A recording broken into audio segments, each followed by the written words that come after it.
नमस्कार, जय हिंद दोस्तों। तो हम रेलवे ग्रुप डी 2025 के जो एग्ज़ाम होगा उसके जनरल साइंस के सेट नंबर 7 को इस वीडियो में देखने वाले हैं। कुल 25 प्रश्नों को हम सेट में करा रहे हैं जो कि वेरी इंपॉर्टेंट रहेगा। तो आपने इससे पिछले जो भी प्रेडिक्ट सेट हमने कराए हैं, कुल 6 प्रेडिक्ट सेट को हमने कंप्लीट कराए हैं। अगर उन्हें आपने नहीं देखा है तो उसको जल्द से जल्द आप देख लीजिएगा। उसका लिंक भी मैं डिस्क्रिप्शन बॉक्स में दे दूँगा, वहाँ से जाकर के उनको आप ज़रूर देख लीजिएगा। तो चलिए आज के हम इस वीडियो को शुरू कर लेते हैं। क्वेश्चन में पहला देखेंगे, पानी से निकालने पर शेविंग ब्रश के बाल आपस में क्यों चिपक जाते हैं। देखिएगा, जब शेविंग करते हैं, दाढ़ी बनाते हैं, ठीक है, तो क्या करते हैं, जब दाढ़ी बनाने के बाद जब उसको क्या करते हैं, धुलते हैं, तो बाल क्या होता है, आपस में चिपक जाते हैं। किस कारण से चिपकते हैं? सही आंसर ए होगा, पृष्ठ तनाव के कारण चिपकते हैं। सही आंसर ए हो जाएगा, ठीक है। अगला क्वेश्चन देखेंगे, क्वेश्चन नंबर दूसरा देखेंगे, दूध से क्रीम निकाल लेने पर। देखिएगा, दूध से मत करके दूध को जब उसमें से क्या करते हैं, घी वगैरह निकाल लेते हैं, ठीक है, तो उसके बाद दूध का क्या प्रभाव पड़ता है दूध पर। तो सही आंसर जो हो जाएगा ये होगा, दूध का जो घनत्व होता है वो क्या होता है, बढ़ता है। ये इसका सही आंसर हो जाएगा। चलिए अगला प्रश्न देखेंगे। तो क्वेश्चन आपको अच्छा लग रहा हो दोस्तों तो एक बार लाइक करके आप कमेंट में अच्छा सा कमेंट कर लीजिएगा। तीसरा क्वेश्चन देखेंगे, दाब बढ़ने से किसी द्रव का क्वथनांक में क्या परिवर्तन आता है जब दाब बढ़ता है। तो सही आंसर बी हो जाएगा, उसका जो क्वथनांक होता है वो क्या होता है, बढ़ता है दाब बढ़ाने पर द्रव का क्वथनांक, ठीक है। 20 का सही जवाब हो जाएगा।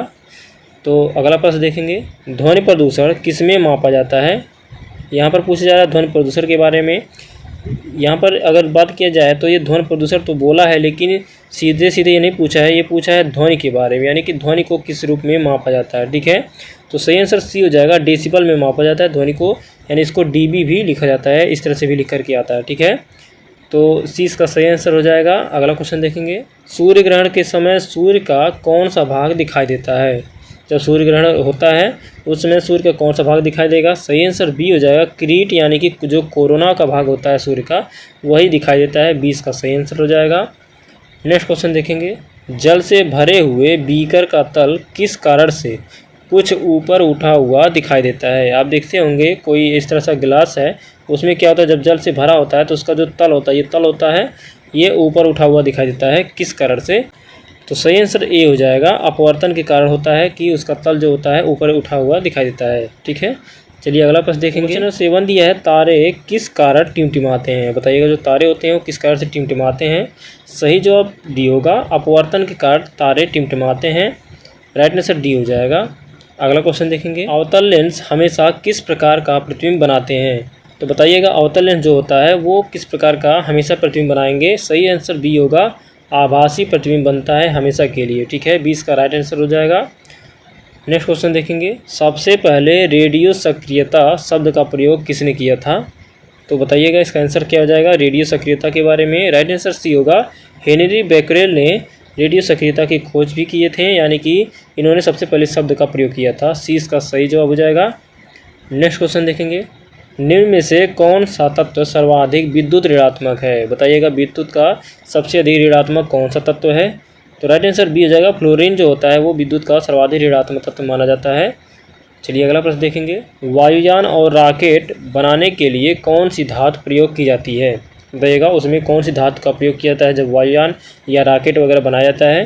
तो सही जवाब बी होगा, एल्यूमिनियम का प्रयोग किया जाता है, क्योंकि ये क्या होता है, हल्का होता है, और हल्का के साथ साथ क्या होता है, मजबूत भी होता है। क्या होता है, मजबूत भी होता है, इसके कारण इसका उपयोग ज़्यादा से ज़्यादा मात्रा में किया जाता है, ठीक है।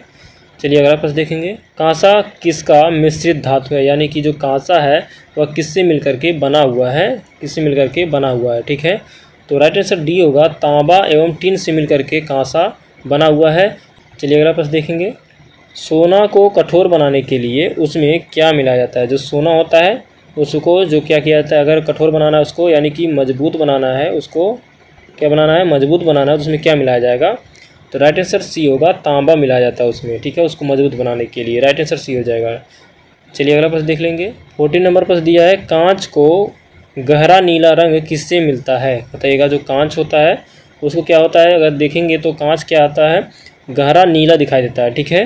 तो सही आंसर ए हो जाएगा, कोबाल्ट ऑक्साइड के कारण क्या होता है, नीला दिखाई देता है।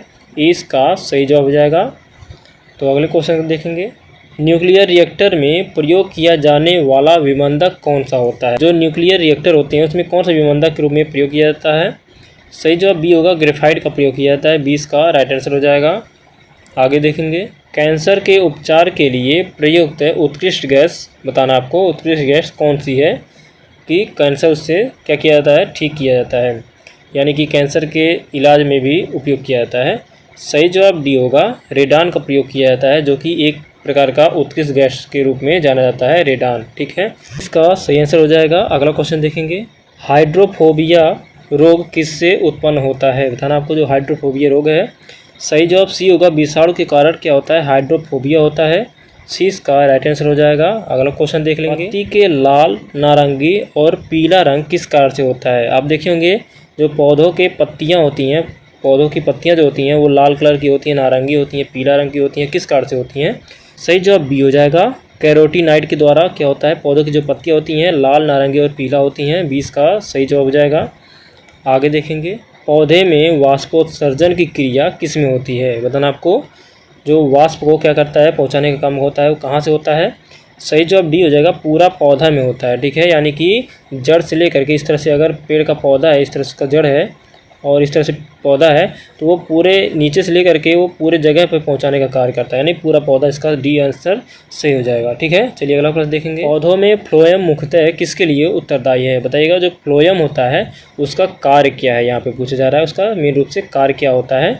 सही जवाब ये होगा, आहार वहन के लिए। आहार यानी कि बात की जाए तो भोजन जो होता है, पौधों में जो भोजन बनता है सूर्य के प्रकाश के द्वारा, तो उसको क्या करता है, वो पहुंचाने का काम कौन करता है, फ्लोएम करता है। इसको इस तरह से भी ध्यान रखिएगा, क्वेश्चन आपसे किसी भी तरह से पूछ सकता है, तो ये इसका सही जवाब हो जाएगा।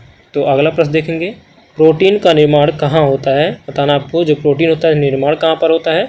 सही जवाब बी होगा, राइबोसोम में प्रोटीन का निर्माण होता है। 20 का राइट आंसर हो जाएगा। आगे देखेंगे, रेड डाटा बुक में किसका विवरण दिया जाता है। जो रेड डाटा बुक होता है उसमें किसके बारे में बताया जाता है, किसके बारे में। तो सही जवाब जो हो जाएगा बी होगा, संकटापन्न पादप और जीव जंतु। यहाँ पर ये जो वर्ड लिखा हुआ है आपको थोड़ा सा समझना है, लेकिन इसका मतलब ये हो जाएगा जो विलुप्त हो जा रहे हैं। ठीक है, यहाँ पे देखिएगा जो ऑप्शन ए दिया, केवल विलुप्त जीव जंतु, नहीं, केवल विलुप्त जीव जंतु के लिए नहीं हो जाएगा। यहाँ पर पादप यानी पेड़ पौधे, यानी मैं बता दे रहा हूँ पहले, विलुप्त जो हो रहे हैं यानी पेड़ पौधे, यानी कि पेड़ पौधे, और उसके अलावा जीव जंतु भी हो जाएगा। क्या हो जाएगा, जंतुओं भी हो जाएगा। जो भी विलुप्त हो रहे हैं, जो धीरे धीरे कम हो रहे हैं, जो ऐसे पेड़ पौधे या जंतु हैं जो कम मात्रा में पाए जा रहे हैं, उन्हीं के बारे में बताया गया है रेड डाटा बुक में। ठीक है, तो 20 का सही जवाब हो जाएगा। अगला प्रश्न देखेंगे, इस नंबर देखेंगे, प्रथम विश्व पर्यावरण दिवस किस वर्ष मनाया गया था बताना आपको, जो पर्यावरण दिवस है वो किस वर्ष मनाया गया था। सही जवाब ये हो जाएगा, वर्ष 1973 ईस्वी में पहली बार मनाया गया था। इसका राइट आंसर हो जाएगा। तो चलिए अगला प्रश्न देखेंगे, सामान्य मानव शरीर कोशिका में गुणसूत्रों की संख्या कितनी होती है। आपको पूछा जा रहा है यहाँ पर गुणसूत्रों की संख्या जो सामान्य मनुष्य होते हैं। तो सही जवाब डी हो जाएगा, 46 जो होते हैं टोटल गुणसूत्रों की संख्या होती है, जिसको बोल सकते हैं आप 23 जोड़ी भी बोलता है। ठीक है, 23 जोड़ी भी आंसर करके देता है, तो आपको उसका दुगना कर देंगे तो आपका ऐसे मल्टीप्लाई कर देंगे तो 46 आ जाएगा। ठीक है, तो 46 गुणसूत्र की संख्या होती है। डी इसका सही जवाब हो जाएगा। चलिए अगला प्रश्न देखेंगे, 25 नंबर क्वेश्चन देखेंगे। इस वीडियो का अंतिम क्वेश्चन होगा, चेचक जिसको स्मॉल पॉक्स भी बोला जाता है, होने का क्या कारण होता है। जो चेचक की बीमारी होती है वो किस कारण से होती है। सही जवाब बी होगा, जो वायरस हो जाएगा यहाँ पे, वेरिओला जो वायरस होता है उसी कारण क्या होता है, चेचक होता है। तो 20 का राइट आंसर हो जाएगा। तो दोस्तों हमने 25 क्वेश्चन को इस वीडियो में कंप्लीट कर लिए हैं। आप बताइएगा 25 में से आपके कुल कितने क्वेश्चन सही हो रहे हैं। तो चलिए मैं आपको एक और थोड़ा सा एक पॉइंट बता दे रहा हूँ। यहाँ पर देखिएगा दोस्तों, जो रेलवे ग्रुप डी का मैं सेट करा रहा हूँ, सेट नंबर 2 में देखेंगे तो क्वेश्चन जो 10 है उसके बारे में थोड़ा सा बता दे रहा हूँ। वहाँ पर मैंने जो क्वेश्चन कराया था, यहाँ अणु बम लिखा हुआ, वहाँ पर परमाणु लिखा था। ठीक है, परमाणु लिखा था, लेकिन मैं इसको एक बार सही करके बता रहा हूँ। अणु बम का आविष्कार किसने किया था, तो मैंने कराया था उसको, ऑटो हान ने अणु बम का आविष्कार किए थे, यानी एटम बम जिसको बोल सकते हैं, एटम बम भी बोलते हैं। ठीक है, तो जिसको अणु बम भी बोला जाता है, तो ऑटो हान ने इसका क्या किए थे, आविष्कार किए थे।